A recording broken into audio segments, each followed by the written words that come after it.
addaati nuuna wite waa'ee galeeru baduun finne inni siif lola warra saddan cinne waa'ee galeeru baduun finne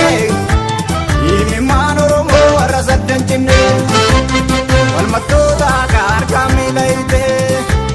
maal faayidaan addaati nuuna wite waa'ee galeeru baduun finne inni siif lola warra saddan cinne waa'ee galeeru baduun finne inni maan Oromoo warra saddan cinne.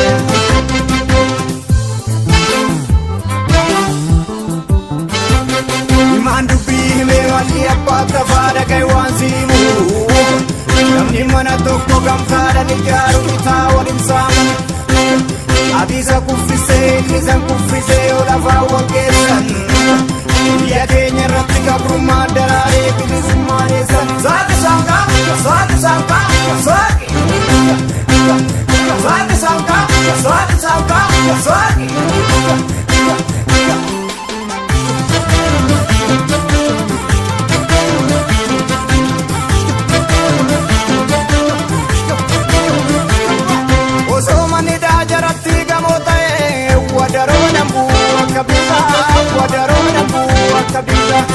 Silamanni daa'isaanii lafa jalaan gamtaan farmachuutu gabaasa qabsoo Oromoo bifa baasa osoo manni daa Oromoo gadi qabeenye baramaa bofa gadhiisan ture du'aan eegganan goosan ture hidhaaf ajjeechaan Oromoo gadi hin qabu bakka seentan arguu jaljalee warra dhiiga Oromoo lubbuu bare sumnee sirfinaa keessi keenya madaa ijji mimmaani mormaarra gadaa.